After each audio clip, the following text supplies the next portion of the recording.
Isang masayang pagbati sa ating mga tagapakinig at ngayon naman ay ating pag-aaralan ang tungkol sa halamanan ng Eden. Sa ating pagpapatuloy, sabi dito, nang sa lupa ay wala pang tanim sa parang at wala pang damo na tumutubo sa parang, sapagkat hindi pa nagpapaulan ang Panginoong Diyos sa lupa at wala pang taong nagbubungkal ng lupa.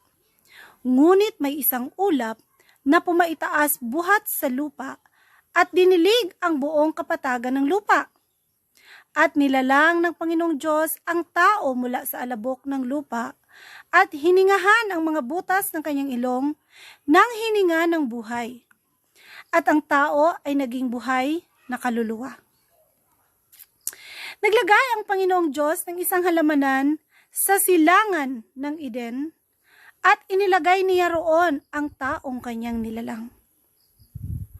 At pinatubo ng Panginoong Diyos sa lupa ang lahat ng punong kahoy na nakakalugod sa paningin at mabuting kainin, gayon din ang punong kahoy ng buhay sa gitna ng halamanan at ang punong kahoy ng pagkaalam ng mabuti at masama.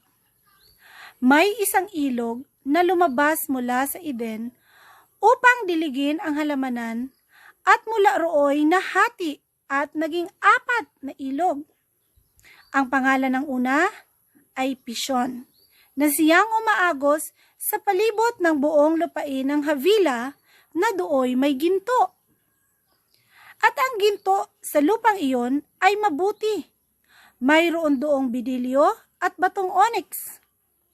Ang pangalan ng ikalawang ilog, ikalawa, ay Gihon, na siyang umaagos sa palibot ng buong lupain ng Kus. Ang pangalan ng ikatlong ilog ay Tigres, na siyang umaagos sa silangan ng Assyria. At ang ikaapat na ilog ay ang Euphrates.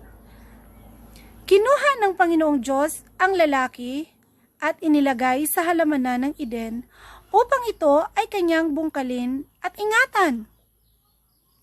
At iniutos ng Panginoong Diyos sa lalaki na sinabi, malaya kang makakain mula sa lahat ng punong kahoy sa halamanan. Subalit, mula sa punong kahoy ng pagkakilala ng mabuti at masama ay huwag kang kakain. Sapagkat sa araw na ikaw ay kumain niyaon, ay tiyak na mamamatay ka. At sinabi ng Panginoong Diyos, hindi mabuti na ang lalaki ay nag-iisa, kaya't igagawa ko ng isang katuwang na nababagay sa kanya. Kaya't mula sa lupa ay nilalang ng Panginoong Diyos ang lahat ng mga hayop sa parang at ang lahat ng ibon sa himpapawid at tinala sa lalaki upang malaman kung anong itawag niya sa mga iyon. At anuman ang itawag ng lalaki sa bawat buhay na nilalang ay siyang pangalan nito. At pinangalanan ng lalaki ang lahat ng hayop at ang mga ibon sa himpapawid at ang bawat hayop sa parang.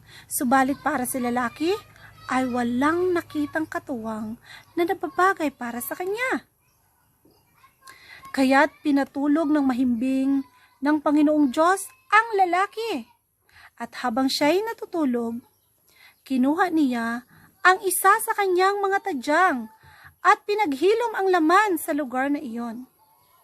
At ang tadyang na kinuha ng Panginoong Diyos sa lalaki ay ginawang isang babae at dinala siya sa lalaki.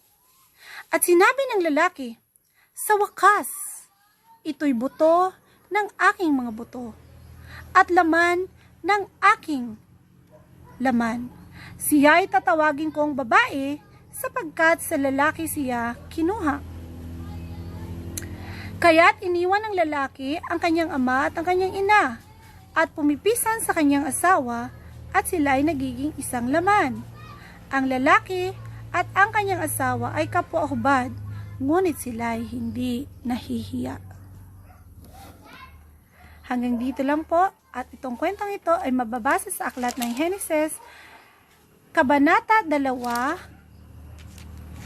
Kapitulo 5 hanggang 25.